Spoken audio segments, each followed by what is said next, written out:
Welcome to Hearted Indy, where we empower men in Indianapolis to forge deep connections and impactful lives through authentic friendships and service. Join us as we explore personal growth, community leadership, and the transformative power of living out our faith in action. The podcast is produced by Citizen 7, and it is hosted by Greg Enas, Don Palmer, and I'm Chris Spangle. Don Palmer is on assignment in sunny Florida. Our guests today are Robert Vane and myself, Chris Spangle. We'll talk a little bit about that. We are doing this on Zoom. If you are just catching up, maybe down the line, we had a massive amount of snow, about a foot of snow where I live, and nobody can drive on the road. So we pivoted. We're doing this on Zoom, and we thank you for joining us and for managing through the quirks. This is our first time, Greg, doing this on a Zoom in this way. Normally, we like to do it in person. And ironically, we always do it in person at the podcast studio that Robert Vane and I have down at Switchboard. And then we're on and we're not able to get there. So it's kind of a weird day, Greg. The hell's Bob Grand doing popping on my podcast? Yeah. Bob Grand. Is this some sort of deposition? Not yet, but it could be very quickly. It could be very quickly. Well, let me call Voiles. Yeah, they get there. Well, we're going to have fun. Chris, thanks for that intro. And Robert, thank you for joining us today. As Chris mentioned, Don is getting a suntan today down in sunny Florida. We have -5 here in Pike Township. And it's a joy, though, to be with wonderful friends around this podcast. I asked Robert a while back, given that I am an avid listener and proponent of Leaders and Legends, which, by the way, as we'll get into, Robert will be with Chris celebrating 7 years of podcast fame with Leaders and Legends, because at the 1st of February and 7 years ago, his first podcast with former Indy Mayor Greg Ballard ensued and kicked off a wonderful 7-year stint. And today, we're going to highlight a few things. One is Robert's background as a native of Indianapolis, his friendship with Chris Spangle, and how the power of two is bigger than the sum of each of those individual parts. And then we're going to get into some of the highlights, both the spoken highlights as well as some of the behind the scenes highlights that Robert has recollected from his Leaders and Legends podcast that will ultimately inform us towards our leadership in this beautiful city and how we can take the momentum that we have, some of which has been lost, and forge a new path towards a city that truly is exemplary for all. So that's the theme today. We thank everyone for joining. And Chris, we're going to have time for a little bit of Q&A, hopefully at the end. So please make sure to tee that up as you see appropriate. So with that, Robert, I'd just like to start off by introducing you. In fact, Chris, why don't you introduce Robert and let Robert sort of tell us a little bit about growing up here and his background here in Indianapolis. Yeah, I met Robert first back when I was working in radio. I was one of Abdul's producers back in 2004 through 8. And Robert would come in and spar with Jennifer Wagner. He was head of communications for the state Republican Party. She was the head of the Democrat Party communications. And it was always a fun time. It was always my favorite segment when they came in. I would argue that's where we first met, and then reconnected in 2018 at the gym. We just ran into each other and started talking about doing a podcast. And that's kind of how we got connected initially. But I followed Robert his career all the way back when he was a star on PBS. When he worked for Doris Minton McNeil as a comms person. And Robert's worked well, Robert, why don't you kind of give us your background, starting with the East Side? Don't dwell too much on the East Side, but give us a little bit of your background and your career through the mayor's office and what you do today. Thank you both very much. I grew up in Irvington, went to 4 IPS schools, joined the Army in 87, discharged in 90. Received 2 degrees from Indiana University, got involved in politics about 1998, and started my own company in 2010 when I left the employ of Mayor Greg Ballard. As Mr. Enas already said, started my podcast in February, on February 1st, 2019. Rachel Coverdale is the person who suggested I start a podcast. She was instrumental, and I'm incredibly grateful in giving me the confidence to launch this, because to be candid, I had never listened to a podcast. I don't really find myself saying thank you enough to her, but every opportunity I can with an audience, I mention her name. And as soon as she and I kind of landed on a topic. Well, let me ask you. Let me ask you why did you want to start a podcast, and then how did you get to the topic that you eventually chose? You know, when you work in politics and government, especially in what I do, you're in the newspaper, you're in the media all the time. You're being quoted, you're being interviewed. You know, reporters are calling you on background. And in 2018, I directed the IPS referenda, and it put my name a little bit back in the paper. And I was looking for a way, and still look for ways, to keep my name out there, to make a difference, to be hired. And the podcast was the idea that Rachel Coverdale came up with. And as soon as she and I talked about it, the first person I called was Chris Spangle. You wanted to do she wanted you to do a PR podcast, if I remember correctly, and you said, I don't know anything about PR. Now, Greg, why that's funny is because he's been a lifelong PR person, starting back in the military, was it? What was your specialty when you were in the Army? I had a television show. Okay. Was a journalist. Were you Mr. Cotter, or what was the TV show about? It was called White Sands Week. And if you're familiar with White Sands, as I know you are, Chris, being a history buff, it is where the first atomic bomb was tested. White Sands, New Mexico. White Sands, New Mexico, July 16th, 1945. And I didn't want to do a PR podcast simply because I'm not a PR professional in the way that a lot of people are who have the letters behind their name or have comms degree, and they're all wonderful, so it's not a criticism. What I wanted to do was tell the story of Indianapolis, tell the story of Indiana through interviews, and remain incredibly grateful for all the people who decided they'd come on. I've had one or two people tell me no. And when COVID hit and Zoom became so ubiquitous, I thought it was going to kill my podcast, because all my podcasts were in person. Instead, it broke it wide open. I don't know how many podcasts have we done with people from Great Britain? A dozen at this point. The one that was put out today was Gareth Russell from England. Yeah. Yeah. So, you know, it's a wonderful way for me to indulge myself, because I just really, really enjoy asking questions. What informed you in life? What led you to your avid interest in history, in legends, and how did you camp on the title Leaders and Legends, given your affinities in the past? Well, the Big Ten almost ruined it by their Leaders and Legends divisions in college football a generation or so back.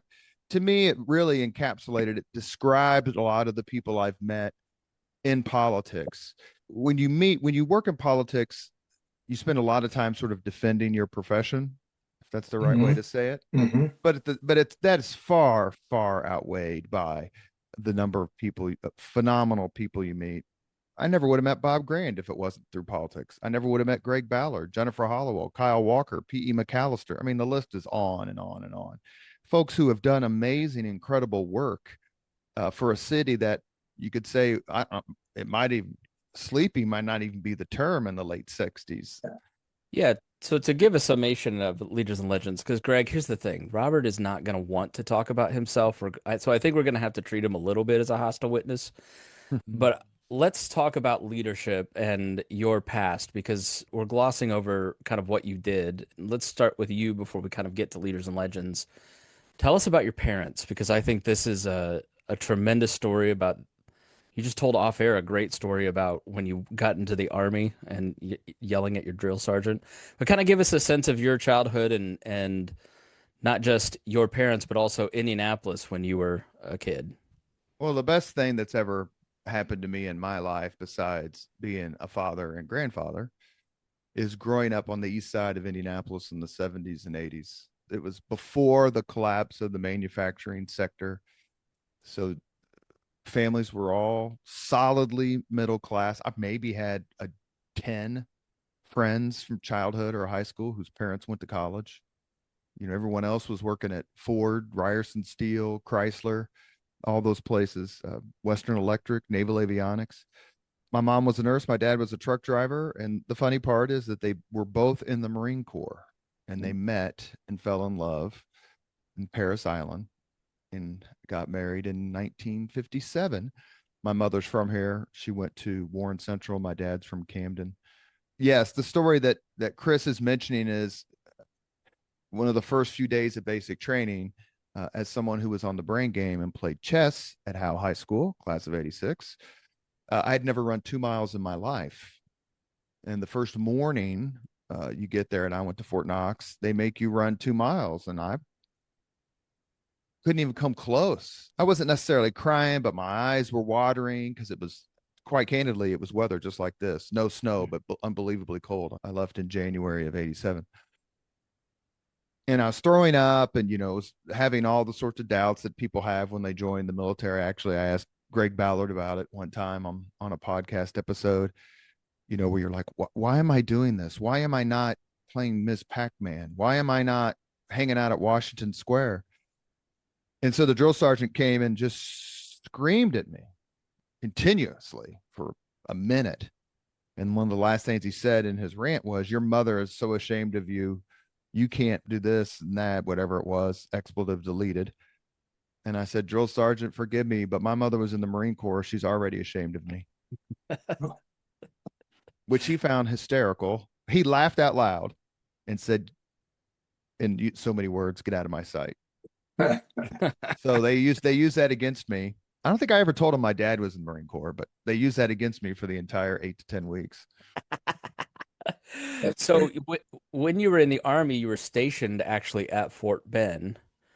And was that during the Pan Am Games? Was that you got moved out because of the Pan Am Games, right? Right. And once you get out of basic training, you go to something, at least in the Army, called AIT, Advanced Individual Training. It happened to be at Fort Ben Harrison.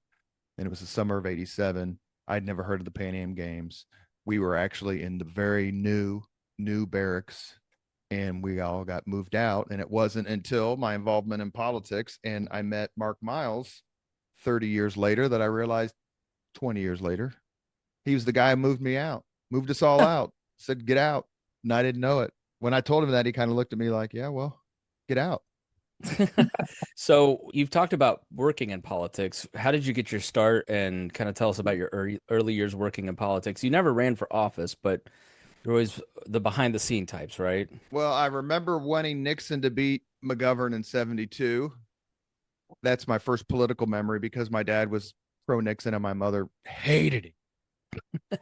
And just, it's so fascinating, politicians and politics and history. And the low hanging fruit is to say everybody's a crook and they're all on the take and it's all fixed.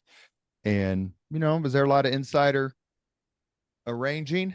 Sure there is. But when you think about so much that's gotten done, not only here in Indiana, but the United States and the world, because people came together and said, okay, let's talk this through. Let's figure this out. And that's the part that makes me so interested in it. I never did run for office. My very first political gig was working at the Marion County Sheriff's Garage, 46th and Shadeland, and then went to the State House from there, ran the elections badly for Marion County in 2003, 4, 5, and 6, and got the opportunity of a lifetime, quite frankly. I don't know, Greg, Chris, you may know him, but I don't know if you know Dave Arland, who was Dave. He was a WIBC radio reporter, and he was press secretary for HUDNet, went on to work for RCA Thompson. Anyway, he called and said, hey, they got a comms director opening at State Party. You should apply for it.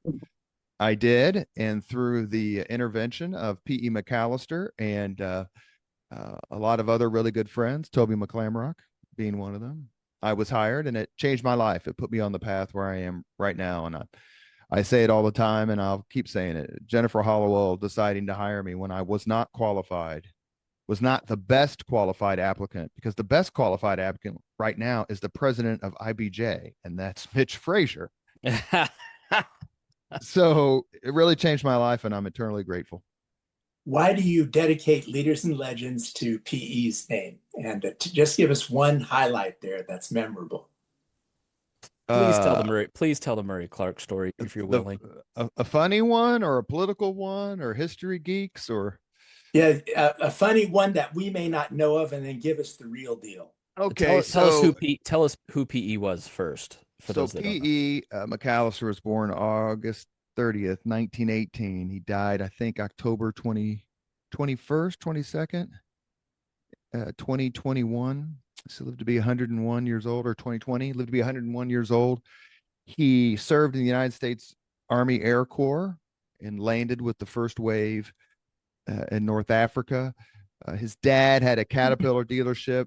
PE's dad got sick, so at a very young age, PE, after coming back from service, took over, turned it into a very successful business, which his son, Chris McAllister, has now turned it into this conglomerate. It's unbelievably successful. Chris is a recluse, and I say that in a good way. He doesn't like to talk about himself or talk, but Chris McAllister is a phenomenal leader, and now PE's son, Alex McAllister, is taking over the company. I met PE just kind of by accident because I knew what the word Byzantine meant, and State Auditor Connie Enas did not know what it meant. And that's a true story. But PE's been was an unparalleled civic leader, philanthropist, business titan. And, all the people, put it this way, all the people you think who are amazing and great and just unbelievable, their favorite person is P. McAllister.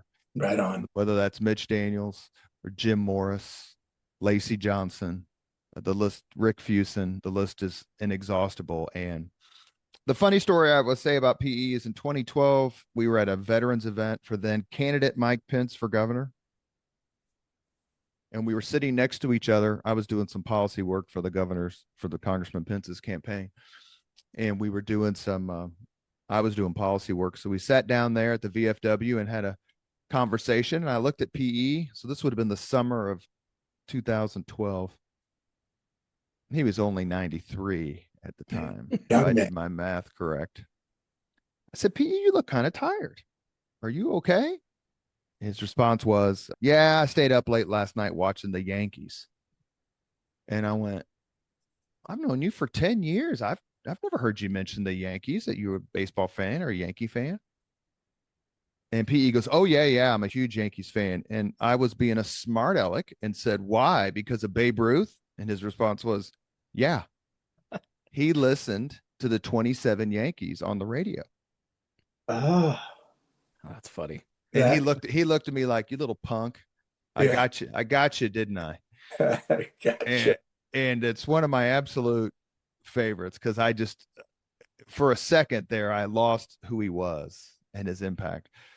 The story that Chris Spangle is referencing is when I was still a candidate to be communications director at the Indiana Republican Party. My dear friend Marty Opes and my good friend and mentor in a lot of ways, Murray Clark, were at McAllister Machinery to get their annual donation, which I'm sure was $25,000 or $50,000 or whatever. PE was extraordinarily generous. And PE would not write the check until until he was told that I was the leader in the clubhouse by far. Let's just put it that way. Another person I should say who adores and worshipped, if that's not too strong a term, and loved P.E. McAllister is Bob Gran. And the feeling was very mutual.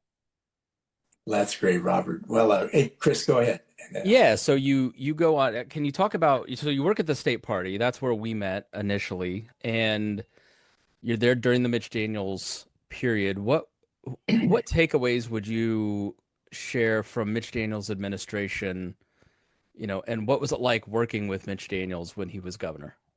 Well, obviously, it was Jennifer Hollowell and Murray Clark, who was the chairman of the Indiana Republican Party. They dealt with the governor. My first interaction with Mitch Daniels was in the 90s. I think the mid 90s. He had taken two kids, I didn't know who they were, but I recognized him from politics, to go see the movie Gettysburg. And he didn't remember, but I asked to shake his hand and he said yes. And then when I met him way back later, he remembered going to the movie, but didn't remember me, which he shouldn't. The governor used a phrase I'd never heard before. And that is, ask forgiveness, not permission. And I thought that was, I hate to say it should be on his tombstone. Try not to predict such things. I just thought that was a brilliant way to sum up the sort of plate tectonics of state government.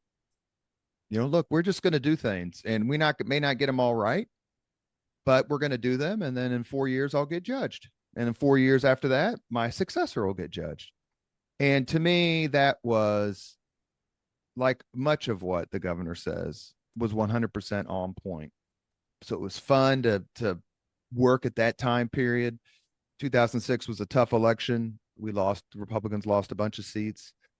But, it was also the time of the toll road lease. It was also the time of the Honda announcement. It was right in the middle of when through the miracle of, I don't know what, Daniels administration turned going to the license branch from the electric chair to the easy chair. And it was fun to talk about all those things. I even enjoyed the Commerce Connector, if you remember the Commerce Connector. It would have been a good idea in hindsight. Now we need it. Well, remember, Chris, in our last interview with him, he talked about that people are bringing it up to him like we should have done that. He's very salty about it, yeah. Yes. And it was fun, quite frankly, to go up against on the public forum, someone like Jennifer Wagner, who's sassy and so smart and quick-witted. I just adore her. Robert, with that, you had Mayor Ballard on first. Tell us about those early days, why you picked certain people, and some of the good, bad, and ugly highlights that you recollect that might be of interest to us. Well, I figured the best time to have Greg Ballard on is when no one's listening.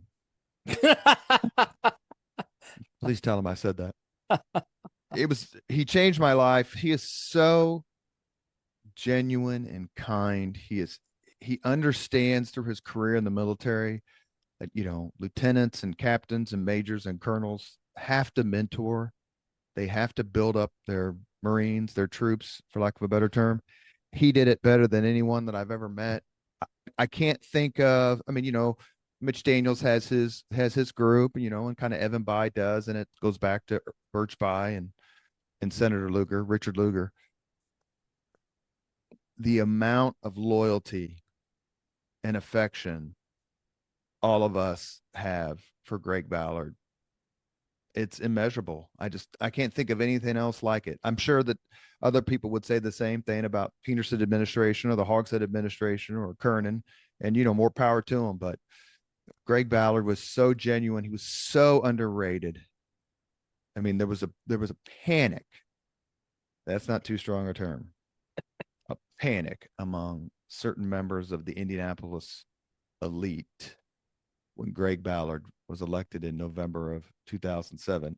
And the only reason I particularly know that is because I served as his press secretary during the transition. And there were people who thought that this guy had no business being mayor of Indianapolis. And he turned out to have as compelling a time as mayor as anyone else. How did you initially meet him? Because weren't you one of the first staffers after he won that kind of got connected? How did that all work? Well, it's fair to say that Greg Ballard wasn't exactly embraced by the people who have tea times at Meridian Hills. That list of people does not include Bob Grand. Bob Grand was always a supporter of Greg Ballard. I was working as state party when he won the primary in May of 2007. I left in October. He wins in November. And then I leave a great company called Shield Sexton for 8 weeks and then served as his press secretary. To be candid, he was in the Marines. I was in the Army, which, he liked to remind me of, like it was some sort of insult or whatever. And I'm just going to say this because it's true. I was nice to him. I thought he was going to get lit by Bart Peterson, like 35-point defeat. And hey, this is the best we got. So at least we went down with an honorable man. And then, when he won, Greg Ballard at heart is an East Sider. He went to grade school and where Martin University currently is, and on Sherman, and he remembered. And it's Kyle Walker and Joe Loftus and Bob Grain and John Cochran and Kurt Fulbeck and Chris. It's Dave Serto, it's Abdul, the folks who were just kind to him when none of us thought he had a shot. And it was a lot of fun working for him during the transition, because to say it was an upset is, I mean, it's IU winning the national championship in football. It really is. One of the best books I read last year is Greg's memoir that just was published, Republican Urban Mayor. And I highly commend it to our audience here. It's a really great read, and just amplifies, Robert, what you just said about him and the almost miraculous ascent to the mayoralty that he took. With that, anything in closing about Greg before we move on to a few other folks? Any other funny story or behind the scenes kind of stuff with the mayor that might help us understand how an unknown, someone who's almost who is dissed by the elites, but something that might help us who often feel maybe as outsiders in our leadership, something that might encourage us to keep going in the midst of those odds? I wasn't, I offered to help him during the campaign in 7. I did a little bit. I didn't get the sense that there was much hope. And then in October of 2007, Kyle Walker, who was executive director at the Marion County Republican Party, working for Tom John, is one of the smartest political thinkers I know. Tom John was chairman. I remember Kyle Walker calling me one day. We were talking about whatever. He said, "I think this dude's going to win." And I just couldn't believe it.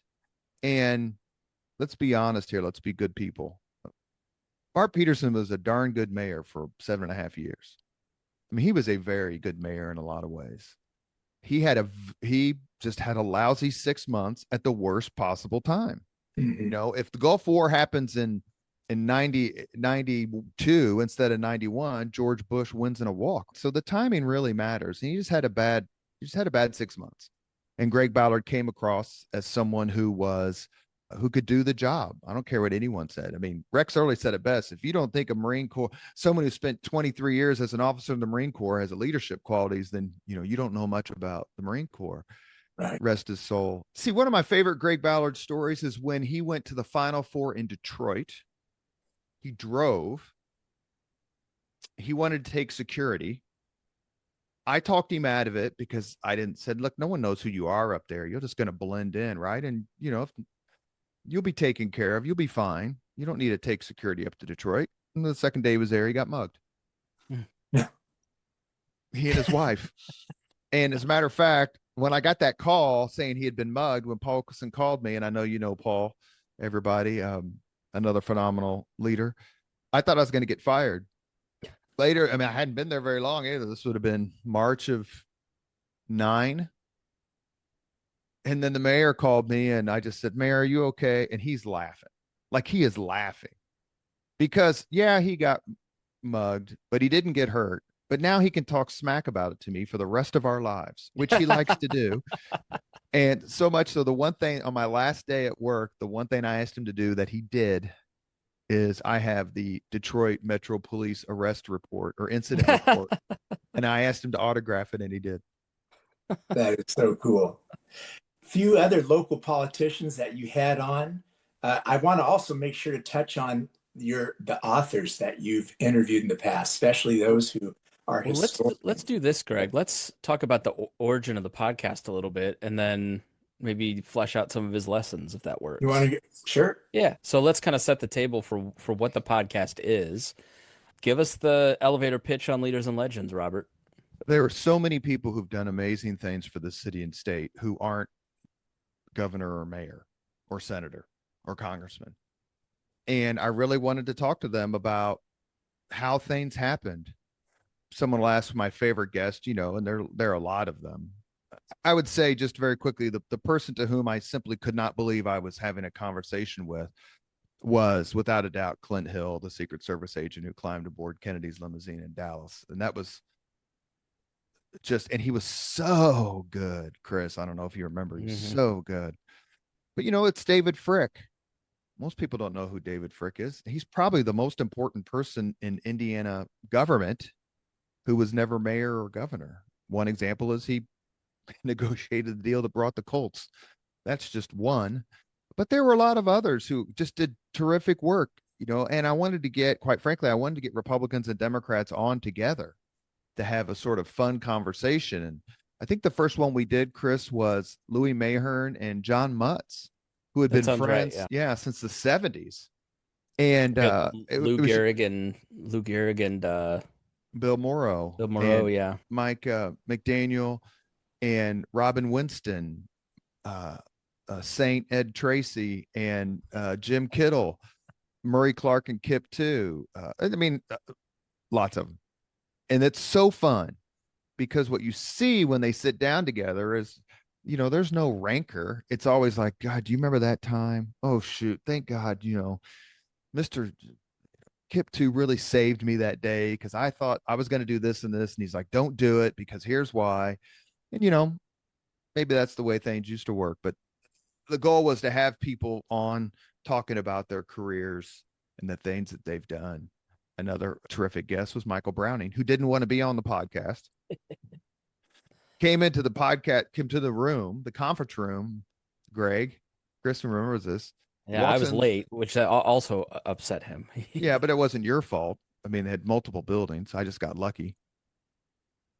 He walks into the conference room where we're doing the interview, and he's like, I got like 20 minutes. I don't know what we're going to talk about. First words out of his mouth. And I knew him a little bit, not well. I think it was an hour and 20 minutes later, Chris, his daughter, who was his executive assistant, goes, Dad, you've got to go. It was great because, Greg, what he did is Robert started out talking about something that he loved, which was Notre Dame football.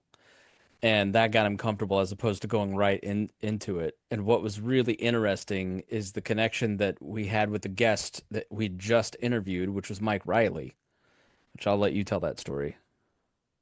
Mike Riley, rest in peace. He was Robert Kennedy's campaign manager for Indiana in '68. And Ed Tracy's like, you got to talk to this guy. He had terminal cancer at the time. He was a terrific interview at the Golden Ace. We wouldn't have done it any other place, of course. And he was telling stories about the '68 campaign, Robert Kennedy. I knew that Michael Browning had gone to Notre Dame. I knew Michael Browning was a Vietnam veteran. And when I started bringing up the stories about Kennedy, Browning told the story that he was at Notre Dame and was tasked with finding a car for Robert Kennedy to ride in because Kennedy gave this famous speech up at Notre Dame, I think in April of '68. And so Browning had to find the car from a local dealer. He did. Kennedy, as he was in most places, was so mobbed that they basically destroyed the outside of this car. Michael Browning tells the story that he took the car back to the dealership and basically said, it's not our fault. We're so sorry. And this and that. Robert Kennedy stopped wearing cufflinks because when he would ride in motorcades or shake people's hands, they would steal his cufflinks. So he just stopped wearing them. And Mr. Browning told the story that the dealership took the car back. But Chris is right. That happened.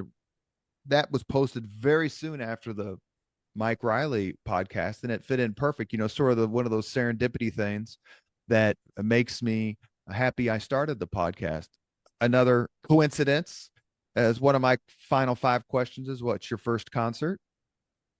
And Terry Curry, rest in peace, another great leader we've all lost too soon. His very first concert was Loving Spoonful and the Association at Clues Hall. A few months later, I am up at Purdue, and Chris and I are interviewing Mitch Daniels. Mitch Daniels' very first concert, Loving Spoonful and the Association at Clues Hall. A guy who came on to be Marion County prosecutor, someone who eventually was the governor of Indiana. We're just two, I hate to say hippies because Mr. Daniels will never talk to me again. And I verified that Terry Curry was clean for Gene, if you're familiar with that phrase. The people who were supporting Eugene McCarthy in '68 for president had to shave their beards. They were clean for Gene. Clean for Gene. Anyway, those are just little examples, and I'm deeply, deeply honored for everyone who gives me an hour of their time. Anything else, Spangle? Well, let's talk about actually some of my involvement with the podcast and some of the mentorship, because I think that would be a good direction for us to go.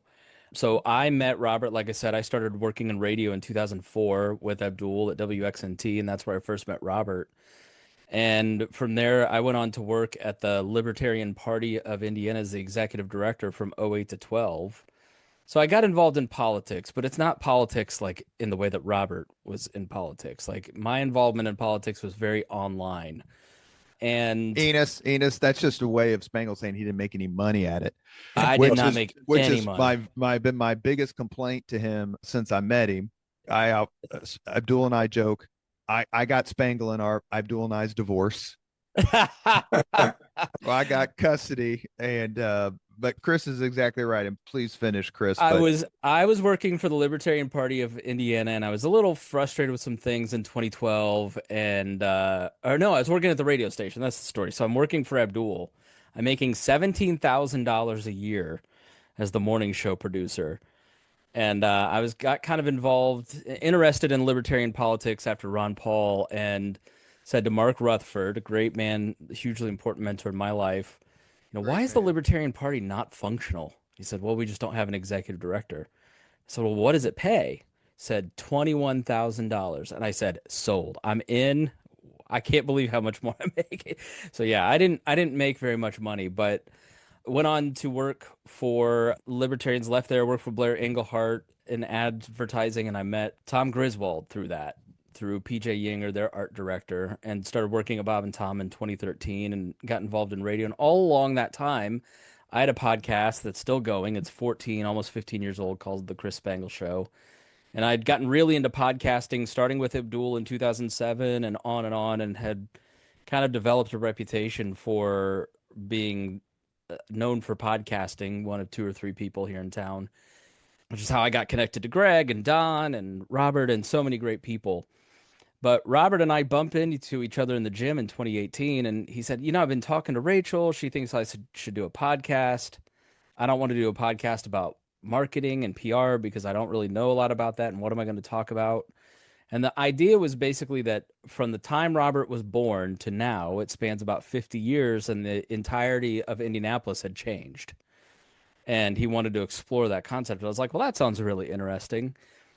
What was really interesting for me is that Robert took me along, put me in his pocket, and I got to go and listen to all these interviews that he's done with people like David Frick and a lot of other people.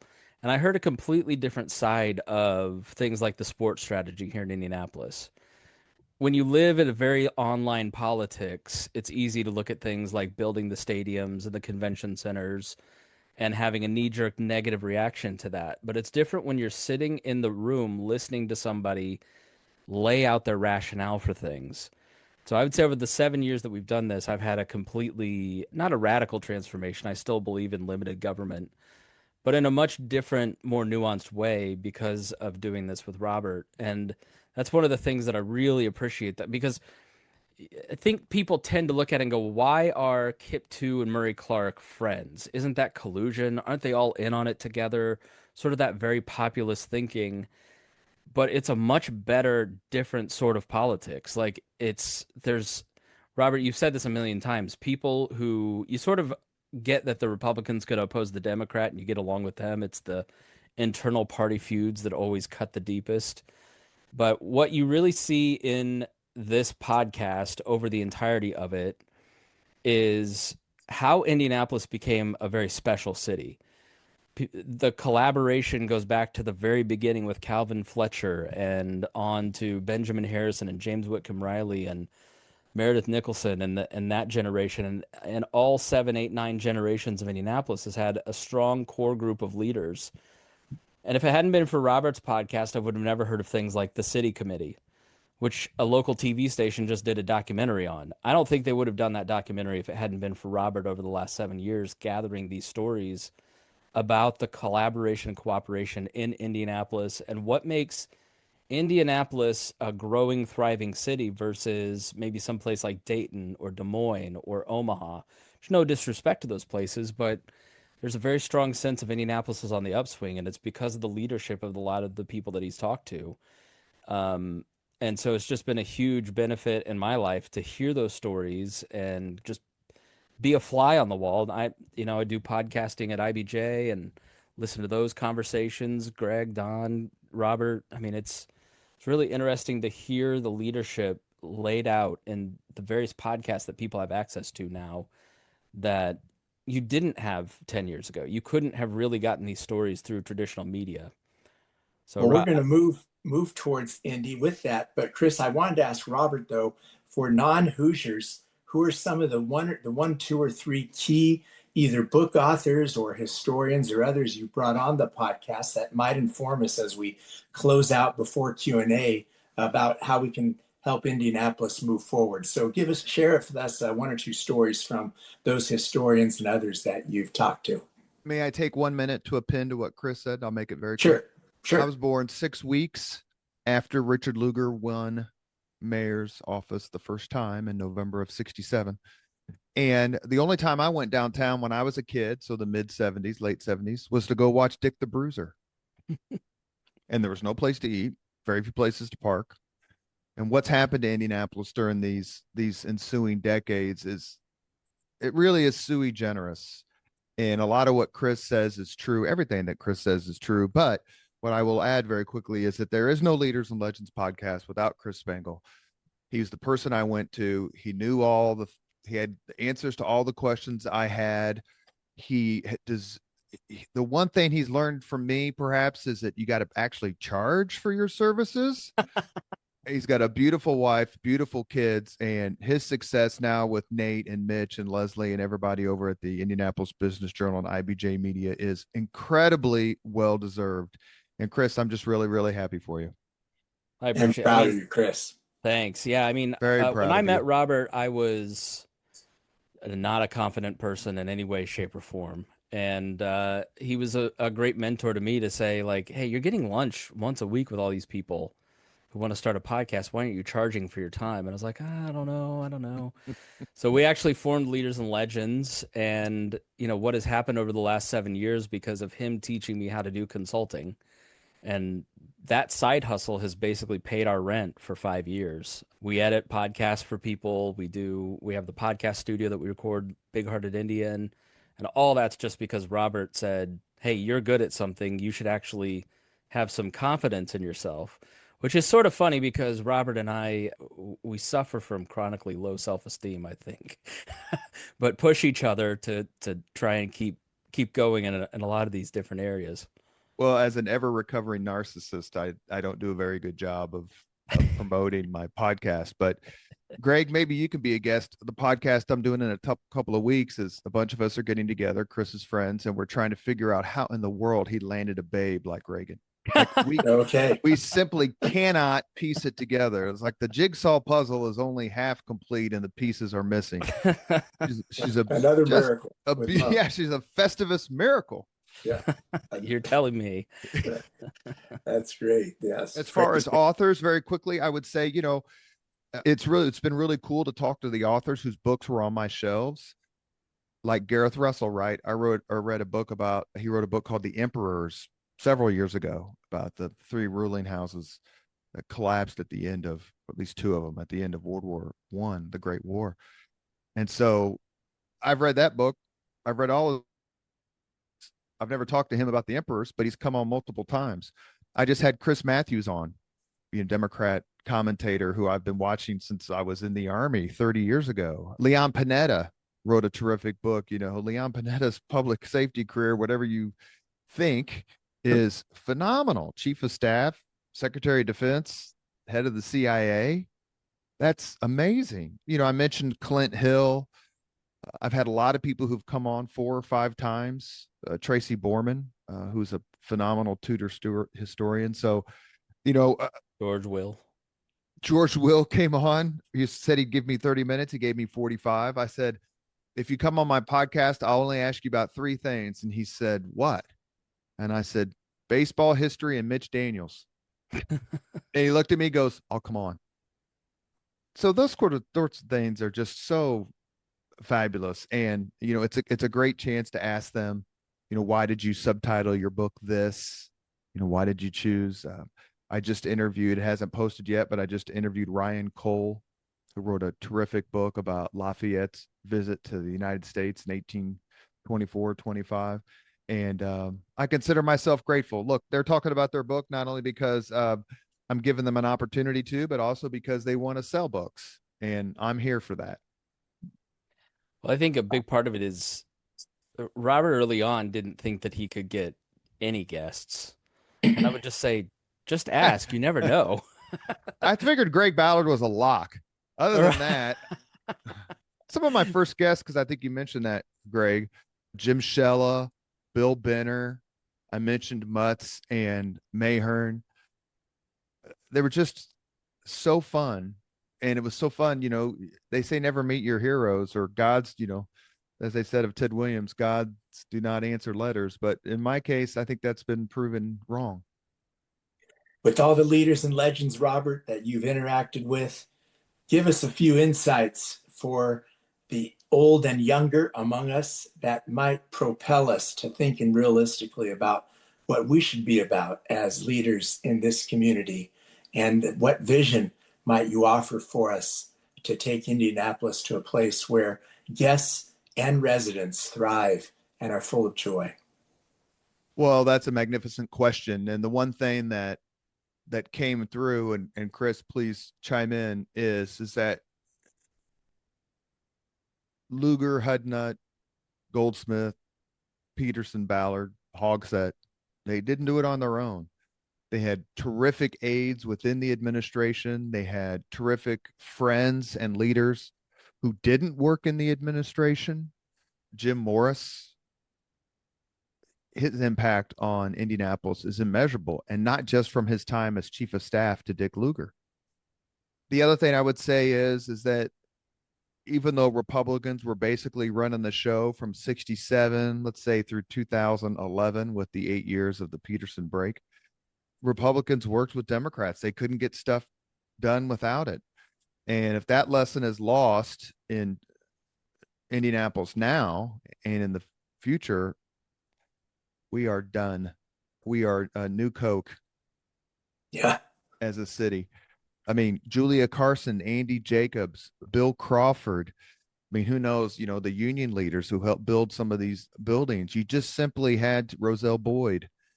You had to consider what the other side had to say, not just dismiss it. And so many terrific ideas. I never even heard of the Indianapolis Committee, Chris, and I worked in the mayor's office. I had no idea it existed. I knew Gypsy existed.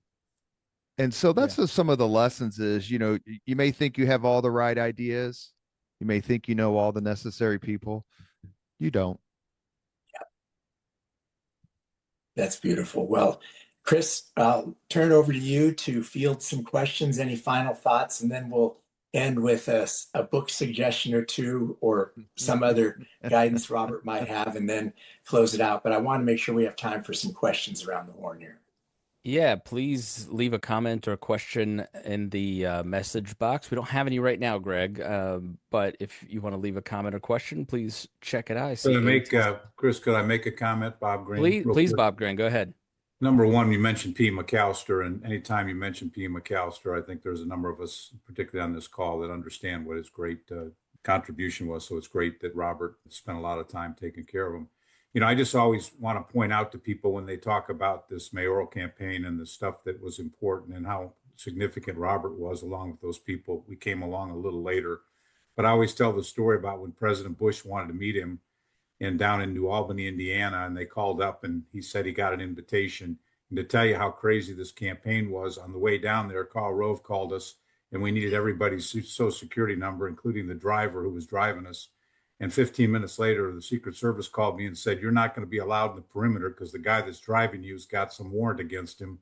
So you'll have to pull your car into this parking lot. We're going to let you three in and you come up with a way so this guy doesn't know it. So I have to convince Ballard that we can't get dropped off downtown. We have to walk 3 blocks but that was kind of the incident of how many people and how crazy it was. But obviously a good guy. He ended up clearing it up. But that shows you a little bit about how miraculous that election was in terms of people coming to help. And Robert was one of the key guys. And I will just say very quickly that it was a call from Bob Grand on the Wednesday night after Greg Ballard won his first term that set me on the path, because Mr. Grant called me and said, Mayor-elect wants you to be his press secretary. Can you do it? And I said, I've worked at Chill Sexton for 8 days. Like, I can't just leave. And Bob Grant, I don't know if, Bob, this is exactly how you phrased it, but what I think you did is say, the mayor-elect would like you to be his press secretary during the transition. How do we make that happen? And I said, have the mayor-elect call Andy Scheel. He did. And, I don't know that I would have been connected in the way that I am with Greg Ballard without Bob Grant. And I have many faults, but ingratitude is not one of them. And I owe a lot to Bob. That's a beautiful story. All right, A.T. Simpson says, Robert, thank you for sharing your story today. Love how you talked about bipartisan relationships. Chris asks, how do you attract like-minded individuals who share your vision for your business concept? You don't be afraid to buy people lunch and pick their brain. It's a little bit like going on a podcast. I talked to Bob Grant about it. I talked to Al Hubbard about it. I talked to Mike O'Connor, talked to Ed Tracy, talked to Mark Miles, all phenomenally successful people. And they said, you can do it. Now, being a veteran helps. My favorite comment, though, no surprise, you'll laugh at this, Bob, is Ed Tracy when he says, I think you'll be successful. And I said, why? Like, tell me why, so I don't go into this just blind. And he laughed and he goes, because while everybody else is drinking and playing golf, you'll be working, because you don't drink and you don't play golf. And I said, true. And that made a huge difference in him saying, look, if you work hard, there are a lot of people to the manor born, right? I'm not one. Chris isn't one. Bob Grant's not one. Ed Tracy's not one. There's so many people I know who their individual story is so phenomenal. And when you talk to them and they say, look, who were all 15 or so years older than me, I did it, you can do it. It makes a huge difference when you're not sure how to, because making the leap to being an entrepreneur is no day at the beach. Yeah, talk a little bit about veteran strategies. What is it? What do you do? Well, my business partner, Jenny Dexter, and I work with people who want to tell their story. We work with people who feel they have something to say. Sometimes it's not always easy, because when I get hired to work with certain folks or on certain issues, it's tough. You're behind the 8 ball in a lot of ways.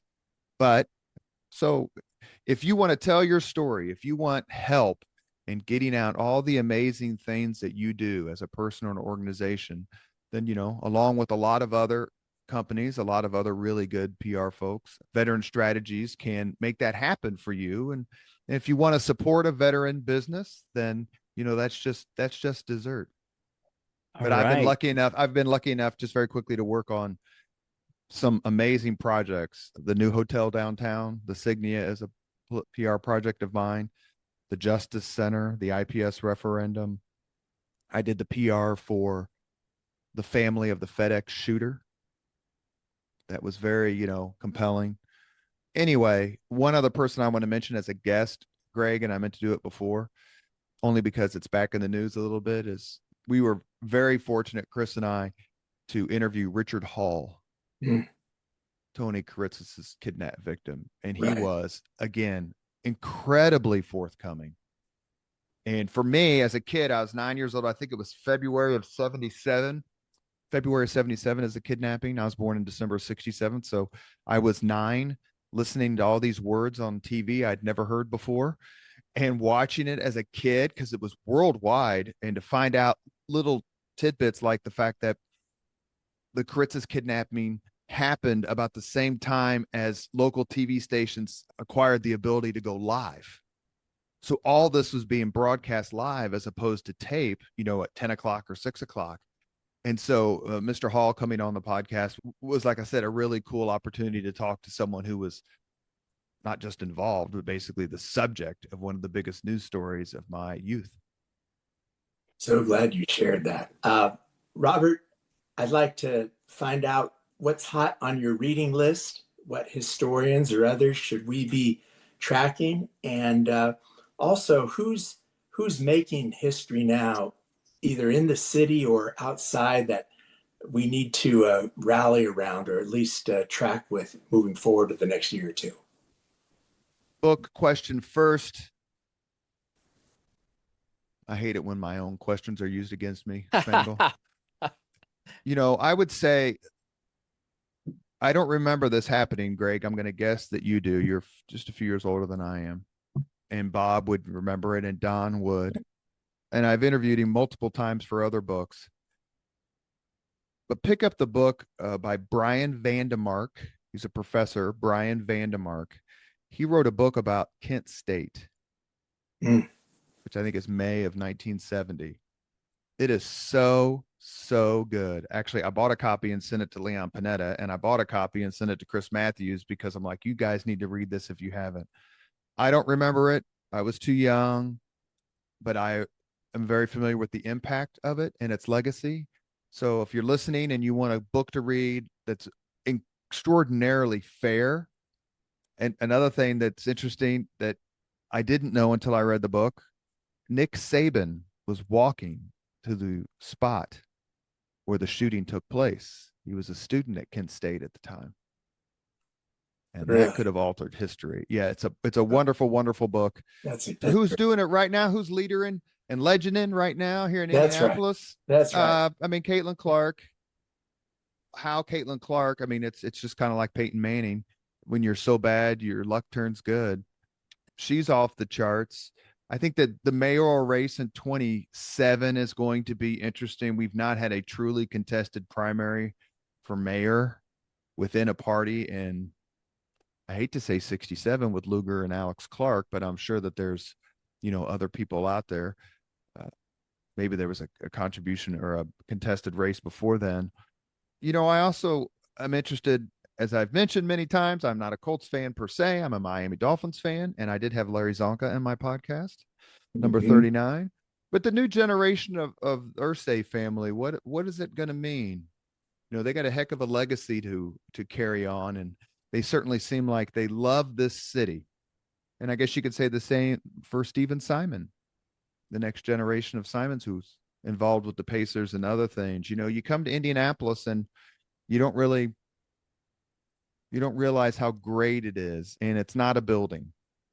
It's the people. I love when I'm riding my bike downtown and I see someone talking to two people I don't know. And then I'll say, hey, who were you talking to a couple of days ago when I saw you? And the answer almost all the time is, no, they were lost. I was just helping them. They couldn't figure out the parking meters. I was just helping them. I'm going to turn it back over to Spangle. Robert, that's beautiful. I want to just express my appreciation for both of you. Your friendship, your work together, your whimsical, fun sense of humor just makes me want to stay here. My family tries to recruit me back to California, but it's guys like you that say, no, there's something special here. And I just wanted to extend my appreciation, Robert, to you personally for coming on today, and Spangle for being the sidekick that both of you have amplified each other's lives in beautiful ways through your friendship. So hats off to you. Thank you for today. And Chris, I'll turn it back over to you for any other probing questions or final comments, and maybe a question from the audience if we have time. Yeah, I'll hand it over to Robert just to give his final thoughts, and then I'll wrap us up. Greg, thank you very much. You've changed the lives of so many young people. And Chris and I know what we're talking about, so I'm not going to dime you out here on your own podcast. Okay. But you could have used your energies, as Mr. Palmer could have, to do a lot of things, and you chose some of the most selfless work. You remind me a lot of Fred Klipsch in that way, a good East Sider, Howell High School graduate. So thank you very much for all that you've done. And Chris, my love for you is marrow deep. And I hope you know how proud I am of you. And I'm very grateful that you have helped Leaders and Legends happen, because it would not have without you. I'd had to hire Kendall or Abdul, and I'd have been bankrupt or sued, sort of thing. So thank you, Chris, very much. Well, thank you, Robert. Yeah, I appreciate it. And just Robert's advice to just meet people, get out and talk to people, get out of your hermit shell, just Seems so simple, but it's been so life-changing for my family, for me, and for so many other people. So thank you to And you. I appreciate it. remember what Eleanor Roosevelt said: no one can make you feel inferior without your consent. It's true. Ooh, so Very true. good. So Take care. you should definitely check out Leaders and Legends. The podcast is available wherever podcasts are listened to, and there are 7 years of great episodes. Like a military man, he has not missed a week in 7 years. Every single week, Greg, he turns one out with the occasional skipping of a Veterans Day here and there, but just tons of great. If you love history, you're going to love Robert's podcast. Check it out. Greg, Robert, thank you both so much. You've made such a huge difference in my life and the lives of so many other people. And just really appreciate you both. And thank you for coming and joining us here on Big Hearted Indy, here presented by Citizen 7. Join us again next month as we continue our conversations about mentorship, friendship, and the future of Indianapolis. We'll see you again soon. Thanks for listening to Big Hearted Indy.